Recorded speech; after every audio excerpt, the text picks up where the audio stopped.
Hey guys, this is Chuck from Press Check Training and Consulting. Got the Aimpoint Pistol Optic P-1, some people call it the Acro, on a Gen5 Glock 34 that I had done by Overwatch Precision and ATEI. Questions have come up about holster compatibility. Some people are saying Acro works, some people say it doesn't. I am holding on to a 6390 RDS-6832. This is for the Glock 34-35 with the Insight Technology M3 Lite, and it was manufactured in 2018. Guns clear.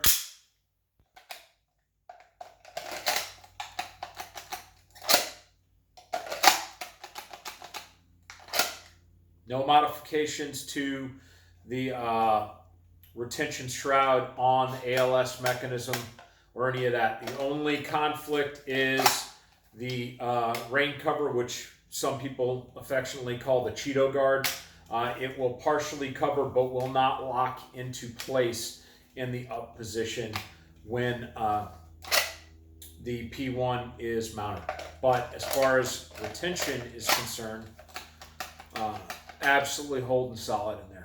So anyway, Chuck from Press Check Training and Consultant. Talk to you guys later.